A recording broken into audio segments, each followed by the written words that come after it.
శ్రీ రేణుకా ఎల్లమ్మ తల్లి జ్యోతిష్యాలయం ఫోన్ ద్వారానే జ్యోతిష్యం చెప్పబడును. మీ జీవితంలో ప్రతి ఒక్క సమస్యకి పరిష్కార మార్గం చూపబడును.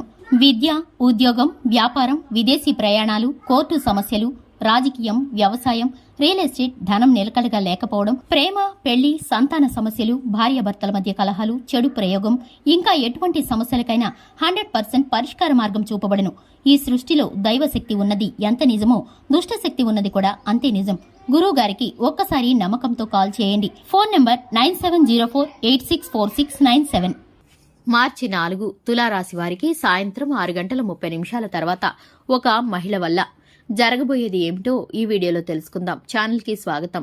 ఈ రోజు ఈ వీడియోలో మనం తులారాశి వారి యొక్క జాతకం గురించి తెలుసుకుందాం. వీరి జీవితానికి సంబంధించినటువంటి ప్రధానమైన అంశాలు ఏమిటో, అలాగే 2025వ సంవత్సరం మార్చి 4వ తేదీన వీరి యొక్క దినఫలాల ప్రకారం ఈ రాశి వారికి ఏ విధంగా ఉండబోతుందో, ఈ రోజు దినఫలాల ప్రకారం సాయంత్రం తర్వాత ఒక మహిళ వల్ల మీ యొక్క జీవితంలో జరిగేది ఏమిటో, అయితే ఏ మహిళ వల్ల మీ యొక్క జీవితంలో ఈ రోజు దినఫలాల్లో ఏం జరగబోతుందో, ఈ యొక్క రాశి వారికి సంబంధించిన శుభ అశుభ ఫలితాలు ఏ విధంగా ఉన్నాయో ఈ వీడియోలో తెలుసుకుందాం.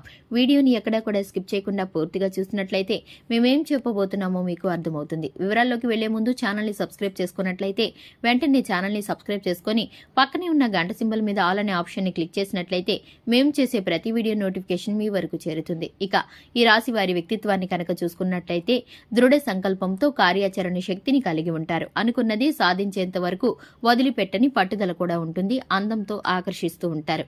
కార్యరంగంలో దూకుడుగా వ్యవహరిస్తారు. కార్యదీక్ష, కార్యదక్షత కూడా ఉంటుంది. అలాగే ఏదైనా పని మొదలు పెట్టారంటే 1కి 10 సార్లు ఆలోచించే చేస్తారు. వీరి అయితే కనుక ఆలోచన ఎక్కువగానే ఉంటుంది. ఈ రాశి వారికి తెలివితేటలు ఉంటాయి. ముఖ్యంగా విషయంలోకి వస్తే 2025 మార్చి 4వ తేదీన వీరి యొక్క దినఫలాలు కనుక చూసుకున్నట్లయితే కనుక ఈ రోజు దినఫలాల్లో సాయంత్రం మీ కుటుంబ సభ్యురాలైనటువంటి ఒక మహిళ కారణంగా ఒక మంచి గుడ్ న్యూస్ అయితే మీరు వినబోతున్నారని చెప్పుకోవాలి. అది మీ యొక్క తల్లి కావచ్చు, తోబుట్టువు కావచ్చు, మీ యొక్క లైఫ్ లో ఉన్నటువంటి మరదలు కావచ్చు, ఇలా ఎవరి వల్ల అయినా సరే మీ కుటుంబ సభ్యురాలైనటువంటి ఒక స్త్రీ కారణంగా ఒక గుడ్ న్యూస్ అయితే రిసీవ్ చేసుకోబోతున్నారు. మీ కుటుంబానికి సంబంధించిన ఈ సంతోషకరమైన సంబంధం మీ యొక్క జీవితానికి సంబంధించి చక్కటి శుభవార్తని మీరు వినే పరిస్థితులు మీకు గోచరిస్తున్నాయి. ఇది మీకు చాలా ఆనందాన్ని కలిగిస్తుంది. కుటుంబ సభ్యులతో ఆ వార్తని షేర్ చేసుకుంటారు. ఇక మిగిలిన అంశాలు చూస్తే వ్యాపారస్తులకి సానుకూల ఫలితాలు ఉన్నాయి. వినియోగదారులకు వక్ర వల్ల మానసికంగా ఒత్తిడికి గురవుతారు. ఇక ఉద్యోగస్తులు ఎవరైతే ఉన్నారో ఉద్యోగ స్థానంలో మార్పు కలుగుతుంది. అధికారుల నుండి ప్రశంసలు దక్కుతాయి. అలాగే వ్యాపారస్తుల్లో నూతన పెట్టుబడులు పెట్టాలనుకుంటున్న వారికి ఇది అనుకూలమైన సమయం. పెట్టుబడులను పెట్టే ముందు ఒకసారి ఆలోచించి నిర్ణయాలు తీసుకుంటే మంచిది. ఇక ఈ యొక్క రాశి వారు భాగస్వామ్య వ్యాపారం చేయాలనుకుంటే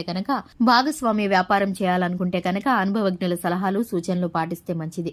ఈ యొక్క రాశి వారికి ముఖ్యంగా స్త్రీలకి అనారోగ్య సమస్యలు ఇబ్బంది పెట్టే పరిస్థితులు గోచరిస్తున్నాయి. కుటుంబ పని ఒత్తిడి ఎక్కువగా ఉంటుంది. ఆరోగ్యం పట్ల శ్రద్ధ తీసుకోవాల్సిన అవసరం వీరికైతే కనిపిస్తుంది. వీరి యొక్క అనారోగ్యం వీరికి చాలా ఇబ్బందిని కలిగించినప్పటికీ కుటుంబ బంధాలను, బాధ్యతలను పక్కన పెట్టకుండా నిరంతరం శ్రమిస్తూనే ఉంటారు. ఈ యొక్క రాశి వారు జీవిత భాగస్వామి యొక్క ప్రేమ కోసం ఎప్పుడు కూడా ఎదురు చూస్తూ ఉంటారు. సమయానికి జీవిత భాగస్వామితో కొంత సమయం గడుపుతూ సంతోషకరంగా వీరైతే కనుక వారికి ఉన్నటువంటి కష్ట సుఖాలను చెప్పుకోవాలని ప్రయత్నిస్తూ ఉంటారు. కానీ జీవిత భాగస్వామికి ఉన్నటువంటి పరిస్థితుల కారణంగా వీరికి సమయం చిక్కకుండా పోతుంది. ఆ విషయంలో వీరైతే కొంత అశాంతికి లోనవుతారు. ఇక ఈ రాశి వారు శివారాధన చక్కటి ఫలితాలను కలిగిస్తుంది. హనుమాన్ చాలీసాను పఠించడం ద్వారా మేలుకరమైన ఫలితాలను పొందుకుంటారు. చూశారు కదండి, ఇది ఇవాల్టి వీడియో. వీడియో నచ్చినట్లయితే లైక్ చేయండి, ఛానల్ ని సబ్స్క్రైబ్ చేసుకోండి. Thanks for